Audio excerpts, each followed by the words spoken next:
السلام علیکم دوستو، میرا نام ہے محمد سعد اور آپ سب دیکھ رہے ہیں اردو علم یوٹیوب چینل۔ دوستو آج کی ویڈیو میں ہم تھوڑا اسلامی کے بارے میں بات کریں گے، کیونکہ ویسے بھی ربیع الاول قریب آ چکا ہے اور تقریباً آج 12 ربیع الاول ہو چکی ہے، تو میں نے سوچا کہ آپ کو ایک اسلامی واقعے کے بارے میں آگاہ کرتے ہیں۔ تو آج ہم جس واقعے کے بارے میں بات کرنے والے ہیں وہ حضرت عیسیٰ علیہ السلام کے گزر جانے کے بعد کا ہے۔ حضرت عیسیٰ علیہ السلام اللہ تعالیٰ کے بہت پیارے اور چہیتے پیغمبر تھے۔ اللہ تعالیٰ نے ان کو بہت سارے معجزات عطا کیے ہوئے تھے۔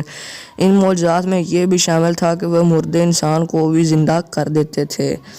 اب جب حضرت عیسیٰ علیہ السلام گزر چکے، یعنی ان کی قوم نے سازش کر کے ان کو پھانسی پر لٹکانے کی خواہش کی، تو اللہ تعالیٰ نے انہیں اپنی قدرت سے زندہ آسمانوں پر اٹھا لیا۔ تو جب ایسا ہوا تو حضرت عیسیٰ کے بہت سارے پیروکاروں کو یہ سمجھ لگا یعنی یہ بھی کوئی معجزہ ہوگا، لیکن بہت سے لوگوں نے اسے ماننے سے انکار کر دیا اور کہا کہ حضرت عیسیٰ علیہ السلام مر چکے ہیں۔ اب ایک بھگدڑ سی مچ گئی تھی۔ اسی اثناء میں ایک بہت ہی ظالم بادشاہ تخت نشین ہو گیا۔ اس بادشاہ کا نام دقیانوس تھا۔ وہ بادشاہ حضرت عیسیٰ علیہ السلام کے دین کے سخت خلاف تھا۔ اس نے ہر طرف یہ احکامات جاری کروا دیے کہ کوئی بھی انسان حضرت عیسیٰ علیہ السلام کے دین کی پیروکاری نہ کرے، بلکہ حضرت عیسیٰ علیہ السلام کا دین چھوڑ کر اسلام کا بھی دین چھوڑ کر جتنے بھی آج تک دین دنیا میں آ چکے ہیں ان سب کو چھوڑ کر وہ صرف اور صرف بت پرستی کی طرف مائل ہو جائے، اور جو آدمی ایسا نہیں کرتا تھا وہ اس کو بہت ہی سخت سزا دیتا تھا، یعنی کسی کو تو وہ بالکل ہی مار دیتا تھا اور کسی کے ہاتھ پاؤں وغیرہ کاٹ دیتا تھا۔ اب تمام لوگ پریشان ہو گئے تھے۔ بہت سارے لوگوں نے حضرت عیسیٰ علیہ السلام کے دین کو چھوڑنا شروع کر دیا۔ جو باقی بچے تھے وہ بھی ادھر ادھر بھاگنے لگ گئے۔ اب بات آتی ہے اصحاب کہف کی کہ وہ کون ہیں۔ جیسا کہ آپ تھمبنیل کی پہلی لائن پڑھ چکے ہوں گے، تو میں ان کو بارے میں آپ کو بتا دیتا ہوں کہ اصحاب کہف کون تھے۔ تو اصحاب کہف بھی حضرت عیسیٰ علیہ السلام کے دین کے سچے پیروکار تھے۔ وہ حضرت عیسیٰ علیہ السلام کا دین کسی بھی صورت میں چھوڑنا نہیں چاہتے تھے۔ ان لوگوں کا تعلق شہر افسوس سے تھا۔ اب بات رہ جاتی ہے کہ ان کی کل تعداد کتنی تھی۔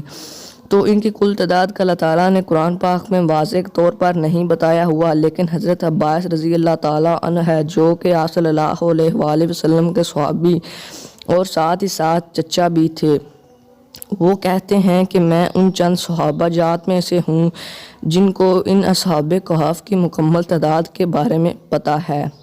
تو جب انہوں نے یہ تعداد بتائی تو انہوں نے ان کی تعداد 7 بتائی، اور ان کے ساتھ ایک 8واں جانور بھی تھا جو کہ کتا تھا۔ وہ جانور انہوں نے اپنی حفاظت کے لیے ساتھ رکھا ہوا تھا۔ تو اب آگے واقعہ شروع ہوتا ہے کہ جب ان لوگوں کو یہ معلوم ہوا کہ یہ دین تو جلد ہی ختم ہو جائے گا اور ہمیں بھی اپنا دین چھوڑنا پڑے گا۔ یہ لوگ دربار کے بہت ہی اعلیٰ عہدوں پر فائز تھے۔ یہ لوگ دربار میں امیر کے عہدے پر فائز تھے۔ دوستو امیر کا عہدہ بہت بڑا ہوتا ہے۔ یہ ایسا ہی ہوتا ہے جیسا کہ کابینہ میں وزیر ہوتے ہیں، اسی طرح پہلے درباروں میں امیر ہوا کرتے تھے۔ اگر آپ برصغیر کی تاریخ پڑھیں تو آپ کو خصوصاً معلوم ہو جائے گا کہ امیر کون ہیں۔ تو یہ لوگ بھی ایسے دربار میں امیر تھے اور بہت اعلیٰ عہدوں پر فائز تھے۔ جب ان لوگوں کو ان تمام قسم کے حالات و واقعات کا پتہ چلا کہ اب ہمیں بھی عیسیٰ علیہ السلام کا دین چھوڑ کر بت پرستی کرنا پڑے گی ورنہ ہم سب لوگ مارے جائیں گے، تو اب ان لوگوں نے ایک ترکیب سوچی۔ انہوں نے سوچا کہ ہم کسی غار میں جا کر چھپ جاتے ہیں اور وہاں ہی اللہ تعالیٰ کی عبادت کرتے ہیں اور اللہ تعالیٰ کی رضا خوشنودی کے کام کرتے ہیں۔ تو سب لوگ اس پر راضی ہو گئے اور وہ 7 کے ساتھ ساتھی ایک غار میں جا کر چھپ گئے۔ جب بادشاہ دقیانوس کو خبر ہوئی کہ اس کے محل میں رہنے والے ہی حضرت عیسیٰ علیہ السلام کے دین کے سچے پیروکار تھے تو وہ غصے سے بے حال و غضبناک ہو گیا۔ اب اس نے ہر طرف پہرا بٹھا دیا کہ وہ جہاں بھی نظر آئیں ان کو مار دیا جائے، لیکن وہ کئی سالوں تک ان کو ڈھونڈتا رہا لیکن کوئی خبر نہ ہوئی۔ بالآخر جب وہ مایوس ہو گیا تو ایک آدمی نے اس کو اصحاب کہف کا پتہ بتا دیا، تو وہ بہت خوش ہوا۔ اب اس نے انہیں مارنے کی بجائے ایک اور ترکیب سوچی۔ اس نے اپنے سپہ سالار سے کہا کہ جاؤ وہ جس بھی غار میں چھپے ہوئے ہیں اس غار کے سامنے ایک دیوار بنا دو تاکہ وہ نعوذ باللہ بھوک اور پیاس سے مر جائیں۔ اب آگے اصحاب کہف کے بارے میں آپ کو تھوڑا سا بتاتے ہیں۔ اصحاب کہف جب اس غار میں پہنچے تھے تو ان لوگوں کو کچھ دیر بعد نیند آ گئی۔ اب یہاں پر اللہ تعالیٰ نے ایک اور بہت ہی بڑا معجزہ اپنا دکھایا کہ اللہ تعالیٰ نے اپنی وحدانیت کا اور اپنے ہر چیز پر قادر ہونے کا ایک بہت ہی بڑا معجزہ یہاں پر دکھایا ہے۔ جب وہ لوگ وہاں سوئے تو اللہ تعالیٰ نے انہیں کچھ کم عرصے کے لیے نہیں، یعنی 1 رات یا 2 رات کی بات کے لیے نہیں سلایا، بلکہ انہیں کم از کم بھی 300 سال کے لیے سلا دیا تھا۔ لیکن اب اصحاب کہف یہ بات نہیں جانتے تھے کہ ہم 300 سال کے لیے سو رہے ہیں۔ تو بادشاہ دقیانوس نے جس سپاہی کو یہ کام دیا تھا، یعنی سپہ سالار کو یہ کام دیا تھا، وہ بھی حضرت عیسیٰ علیہ السلام کے دین کا سچا پیروکار تھا، اور وہ بھی اصحاب کہف کی پاکیزگی اور ان کی حضرت عیسیٰ علیہ السلام کی محبت سے بخوبی آگاہ تھا۔ اب وہ اگر بادشاہ کا حکم نہیں مانے گا تو مارا جائے گا، اس لیے اس نے بادشاہ کا تو حکم ماننا ہی تھا۔ تو اب اس نے ایک اور ترکیب سوچی۔ اس نے ایک تختی لی اور اس پر تمام واقعہ کندہ کر دیا کہ اصحاب کہف کون ہیں اور کہاں سے تعلق رکھتے ہیں۔ اب تعلق کی بات آ گئی ہے تو آپ کو ایک مختصراً سا چھوٹا سا پوائنٹ بتا دیتے ہیں۔ شاید میں نے پہلے بتایا ہو کہ اصحاب کہف جو ہیں وہ شہر افسوس سے تعلق رکھتے تھے۔ یہ افسوس ایک شہر کا نام ہے۔ تو اب بات آگے بڑھتی ہے تو انہوں نے ایک تختی کے اوپر یہ تمام واقعہ کندہ کر دیا کہ اصحاب کہف کی تعداد کتنی تھی، یہ کون تھے اور کہاں سے تعلق رکھنے والے تھے، اور یہ اس غار میں کیوں آ کر چھپے۔ اور تختی کے آخر میں یہ بھی لکھ دیا کہ ہم یہ عبارت اس لیے لکھ رہے ہیں تاکہ جب یہ دیوار کوئی گرا دے یا گرے تو آپ کو معلوم ہو جائے کہ یہاں کون لوگ رہ رہے تھے اور وہ کس طرح کے تھے۔ اب اس نے یہاں پر اس دیوار کی تہہ میں ایک یہ تختی لگا دی۔ اس کے بعد اس نے شاہی خزانے میں بھی ایک تختی رکھوا دی۔ وقت اپنے معمول کے مطابق چلتا رہا، یعنی 300 سال کا وقت تو بہت زیادہ ہوتا ہے نا، اس لیے وقت نے اپنے معمول کے ساتھ چلنا شروع کر دیا۔ بادشاہ دقیانوس مر گیا۔ اس کے بعد 1 و 2 بادشاہ آئے، وہ بھی اسی طرح ظالم تھے، لیکن ان کے بعد ایک بہت ہی رحم دل شخص جو تھا وہ تخت نشین ہو گیا۔ وہ بھی حضرت عیسیٰ علیہ السلام کو دل و جان سے مانتا تھا اور ان پر ہر قسم کی قربانی دینے کو تیار تھا۔ تو وہ جب تخت نشین ہوا تو ملک کے حالات بہت ہی برے ہو چکے تھے۔ بہت سے لوگوں کو تک اس کا یقین ہو چکا تھا کہ واقعی بت پرست ہی ایک سچا دین ہے۔ اب اس نے لوگوں کو واپس اپنے حضرت عیسیٰ علیہ السلام کے دین پر آنے کا کہا تو لوگوں نے ماننے سے انکار کر دیا۔ اب وہ اللہ تعالیٰ سے گڑ گڑا کر دعا کرنے لگا کہ اے میرے رب، کوئی ایسا معجزہ کر کے یہ لوگ تیری وحدانیت اور حضرت عیسیٰ علیہ السلام کے دین کو مان جائیں۔ تو اللہ نے اس کی دعا قبول کر لی، اور اصحاب کہف جہاں پر چھپے تھے اس غار کے باہر ایک بکریاں چرانے والا آیا۔ وہ جب کچھ دیر تک بکریاں چرایا تو اس نے سوچا کہ مجھے کہیں بیٹھ جانا چاہیے۔ اس نے پیچھے اپنے غار کو دیکھا تو اس نے اس غار کے آگے جو دیوار بنی اسے توڑنا شروع کر دیا۔ جب وہ دیوار توڑ چکا تو پتہ نہیں اللہ تعالیٰ نے اسے کس ایسی کیا چیز دکھائی کہ وہ وہیں سے بھاگ گیا۔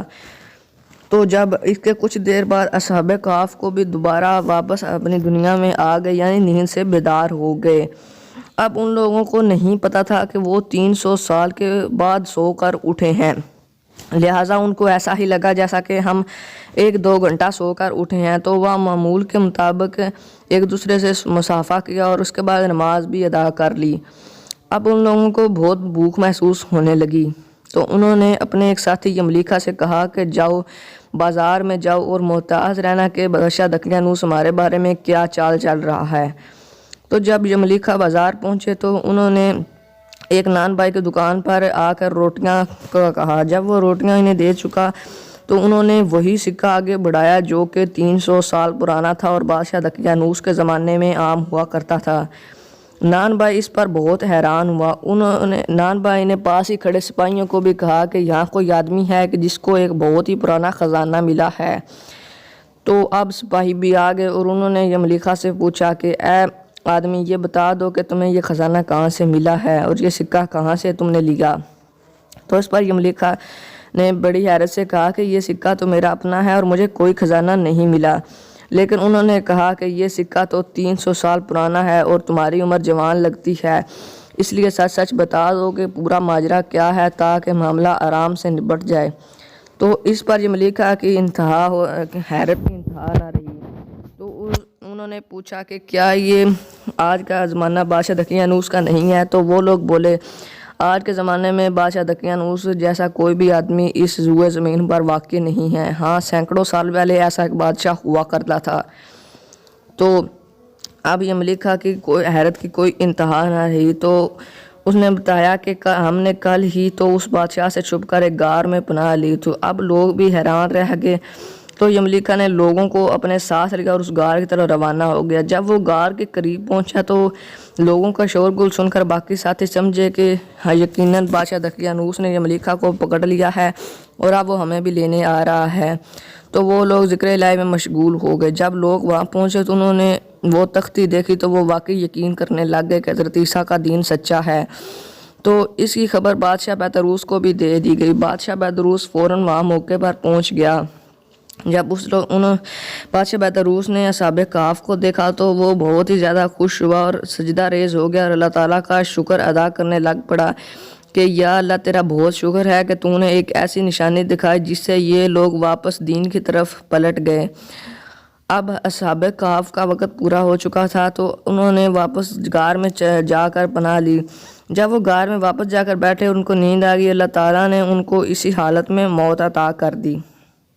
تو جب بادشاہ بطروس نے ان کا بہت ہی اچھی سی لکڑی سے تابوت تیار کروایا اور ان کا قبر دفن کا انتظام کیا۔ اس کے بعد اس غار کی ہیبت لوگوں پر اس قدر بیٹھ گئی کہ اس غار کے اندر جانے کی کوئی سوچ بھی نہیں سکتا تھا۔